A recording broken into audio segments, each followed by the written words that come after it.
영화 서울의 봄 속 전두환의 행태에 많은 청년 세대들이 분노한 바 있습니다. 그럼에도 만약 1980년대 당시 대한뉴스나 KBS 땡전뉴스 화면만 모아 편집한 뒤 전두환 다큐멘터리를 만든다면 전두환도 구국의 영웅으로 연출할 수 있습니다.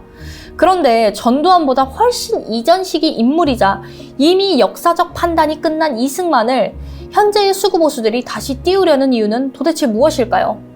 가장 핵심적인 이유는 이승만이 무엇보다도 해방 직후 친일파를 살려주고 등용했던 인물이었기 때문입니다. 그리고 식민지 근대화론을 기반으로 하는 뉴라이트 입장에서도 친일파들의 기반을 온전히 유지시켜준 이승만을 선택할 수밖에 없는 것입니다. 반민특위를 무력화하며 친일파와 손잡고 반공을 내세우던 이승만의 행보가 현 윤 정부의 이해할 수 없는 친일 외교 행보와 매우 흡사한 것도 이를 방증하는 부분입니다.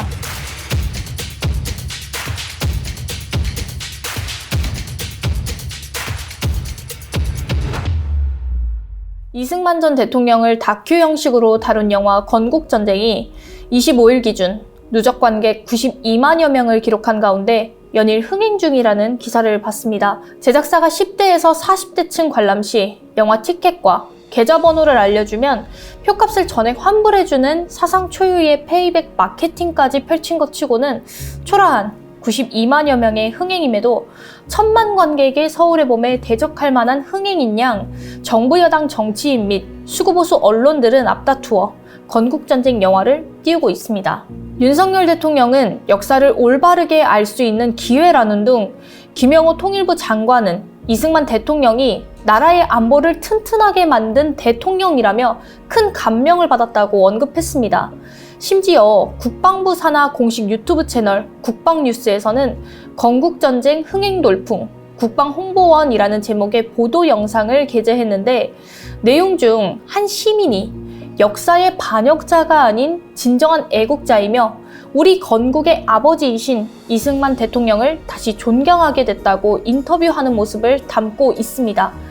국힘 박은식 비대위원도 비대위 회의에서 이 전 대통령에게 더 씌워진 친일, 친미, 독재, 런승만 등의 단어가 얼마나 터무니없는 거짓말인지 알 수 있을 것이라고 했고 서울시장을 비롯 그 외 많은 국힘 의원들이 개인 SNS를 통해서 건국전쟁 관련 언급을 쏟아내었습니다.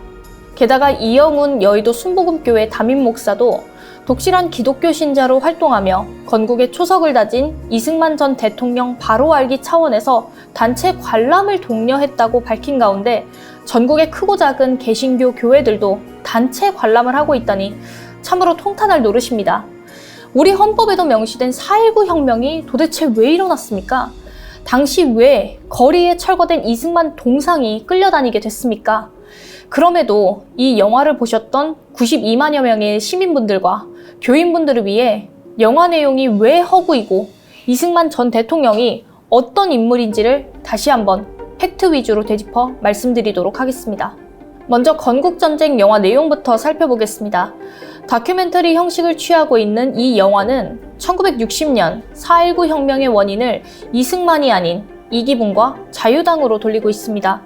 이승만의 나이가 많았기 때문에 권력을 이어가고 싶은 자유당 지도자들이 그의 3.15 부정선거를 주도했다는 것입니다. 이는 말도 안 되는 이야기입니다. 이미 부정선거 4년 전인 1956년부터 자유당 지도자들은 이승만의 지지도 하락과 고령을 우려했었습니다. 다음 해인 1957년에 자유당은 국회 소수파를 설득하여 내각제 개헌을 시도하였고 1958년에는 총선에서의 위기, 이기붕의 건강 악화 등으로 내각제 개헌 논의를 재개하였습니다. 1959년에는 이기붕이 직접 야당 지도자 조병옥과 함께 내각제 개헌을 도모하기까지 했습니다. 그럼에도 내각제 개헌이 실패했던 이유는 이승만이 대통령 중심제를 신봉했고 고령과 상관없이 권좌에서 내려올 생각이 전혀 없었으며 4.19 혁명 직전까지도 관료들과 경찰을 동원해 적극적인 통치를 펼친 바 있었습니다. 또한 건국전쟁은 이승만이 독재를 하지 않았고 단지 장기 집권을 했을 뿐이라고 주장합니다. 이승만 본인의 장기 집권을 위하여 헌법을 2차례나 뜯어 고쳤는데도 독재가 아니라고 부인하는 것입니다. 영화에서 특히 어이없는 부분이 바로 3.15 부정선거를 계기로 일어난 4.19 혁명의 원인을 이승만의 의무교육을 강조로 보는 부분이었습니다. 이승만의 교육 덕분에 민주주의 보급이 빨라졌다는 것입니다. 이 또한 말도 안 되는 명백한 거짓입니다. 우리는 이미 일제강점기부터 민중 계몽을 위해 애국계몽 운동을 펼친 바 있었습니다. 해방 이후에는 우리 교육계가 미군정과 유네스코의 도움을 받아 의무교육 시스템을 만들었습니다. 이승만 정권은 이를 이어갔던 것일 뿐 결코 이승만 개인의 공적이 아닌 것입니다. 또한 이승만 정권기 교육 내용은 오늘 우리가 생각하는 자유민주주의적 가치와는 전혀 거리가 멀었습니다. 학교 교실에는 이승만의 사진이 걸려 있었고 스스로 국부라칭하는 이승만을 숭배하는 내용이 교육과정에 반영되어 있었기 때문입니다. 따라서 이승만의 교육 정책 때문에 우리 국민들이 4.19 혁명을 일으킬 수 있었다는 주장은 그야말로 터무니없는 말인 것입니다. 아시다시피 4.19 혁명은 3.15 부정선거라는 관료들의 부패 행위와 김주열을 비롯한 수백 명의 사상자를 냈던 친일 잔재 경찰들의 폭거 때문이었습니다. 그리고 영화에서 다룬 농지개혁의 경우에도 이승만의 농지개혁으로 인해 지주제도가 사라지고 기업가 정신이 생길 수 있었음을 다룹니다. 이승만 정권기 후반에 입안된 3개년 경제계획을 박정희 대통령의 포항제철 준공사진과 오버랩하면서 이승만이 선구적으로 시도한 계획을 박정희가 완성시켰다고 주장하는 것입니다. 당연히 이 또한 거짓입니다. 농지개혁은 1941년 충칭 임시정부가 만장일치로 결의한 대한민국 건국 강령에 나올 뿐더러 김구는 물론이고 안재홍, 지청천 등이 해방 초기부터 주장했었습니다. 그리고 실제 농지개혁의 모델은 미 군정기에 상당 부분 마련되었으며 조봉암을 비롯한 젊은 소장파 국회의원들의 적극적인 노력 때문에 가능했었습니다. 물론 이 과정에서 이승만 계열의 국회의원들도 힘을 보탠 것은 사실이지만 농지개혁이 결코 이승만 홀로 이룬 공적이 아닌 것입니다. 더군다나 이승만의 1958년 경제 3개년 계획을 박정희 정권의 경제개발 5개년 계획과 연결하는 부분에서 일단 비교 자체가 성립되지 않습니다. 왜냐하면 이승만 3개년 계획이 말로는 원조 확대를 통한 경제 문제 해결, 쌀 수출을 통한 농민 소득 개선, 중화와 공업 발전을 통한 산업 성장 등을 외쳤지만 당시로는 아예 불가능하고 무모한 이상형적 계획의 나열일 뿐이었기 때문입니다. 이승만 시기는 경제 성장과는 관련이 거의 없다고 봐도 무방하므로 실질적 성과를 냈었던 박정희의 경제개발 계획을 가져다 함께 비교해 붙일 수는 없습니다. 그 외에도 영화는 이승만이 3.1운동을 이끌었고 최초로 여성교육을 통해 남녀 평등을 이루었으며 미일전쟁 예언 및 외교 독립 전략을 독창적으로 제시했다고 주장합니다. 역시나 이 모두도 거짓입니다. 3.1운동은 이승만과 상관없이 도쿄 유학생 및 천도교와 개신교, 중국 신한 청년단 등 전 국민이 동시다발적으로 일어나 전개한 거족적 민족 운동이었습니다. 그리고 여성교육과 남녀평등 또한 해방 이전부터 있었던 개신교 선교사들의 노력이지 이승만 개인과는 무관합니다. 이런 역사적 사실에 무지한 채로 단지 이승만이 초대 대통령이자 개신교인이라는 이유로 현재 일부 개신교인들이 그를 지나치게 과장하고 영웅시하는 흐름에 동조하는 부분은 정말 너무나도 안타깝습니다. 뿐만 아니라 미일전쟁과 외교 독립론 발상은 안창호에 의해서 더욱 구체화되었으며 1920년대 이후 임시정부의 독립전쟁론에 모두 나오는 내용입니다. 애국계몽운동, 무장투쟁, 외교 독립론 등은 당대 대부분의 민족주의 독립운동가들이 주장하고 실천했던 내용으로 결코 이승만의 유일한 발상이 아닙니다. 이미 박정희 정권조차 5.16 군사 쿠데타가 4.19 이념을 계승하는 것이라고 강변하면서 4.19 혁명은 정당하고 이승만은 무능하고 부패한 노인으로 치부했었습니다. 그리고 1987년 여야 합의로 제정된 현행헌법 전문은 불의에 한거한 4.19 민주 이념을 계승한다고 하여 아예 이승만을 불의로 확정했습니다.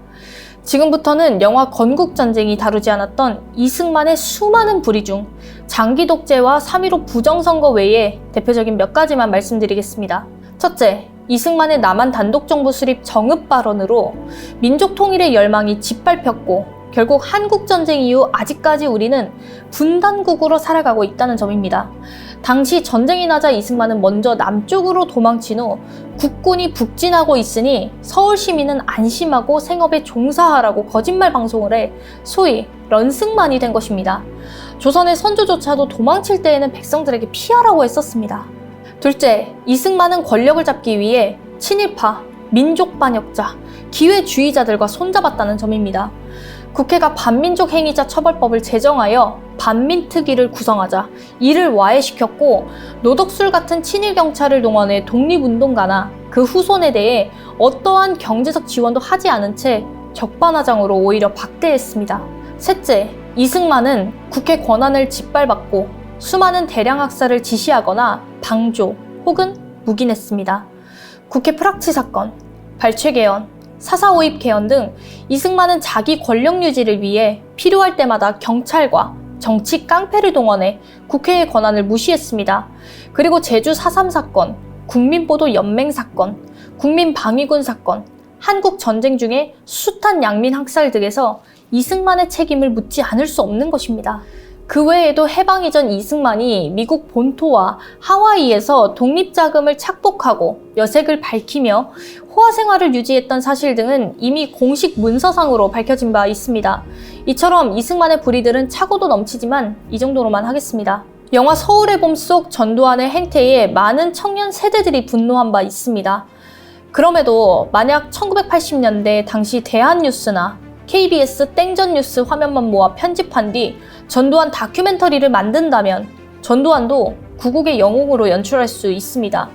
그런데 전두환보다 훨씬 이전 시기 인물이자 이미 역사적 판단이 끝난 이승만을 현재의 수구보수들이 다시 띄우려는 이유는 도대체 무엇일까요? 심지어 청년 세대들을 깨운다며 1040 영화 티켓값까지 환불해주면서 말입니다. 가장 핵심적인 이유는 이승만이 무엇보다도 해방 직후 친일파를 살려주고 등용했던 인물이었기 때문입니다. 그리고 식민지 근대화론을 기반으로 하는 뉴라이트 입장에서도 친일파들의 기반을 온전히 유지시켜준 이승만을 선택할 수밖에 없는 것입니다. 반민특위를 무력화하며 친일파와 손잡고 반공을 내세우던 이승만의 행보가 현 윤 정부의 이해할 수 없는 친일 외교 행보와 김건희가 명품백을 받아도 공산주의의 북한 탓을 하는 어이없는 행태와 매우 흡사한 것도 이를 방증하는 부분입니다. 유유상종이라서 그러는 것 아니겠습니까?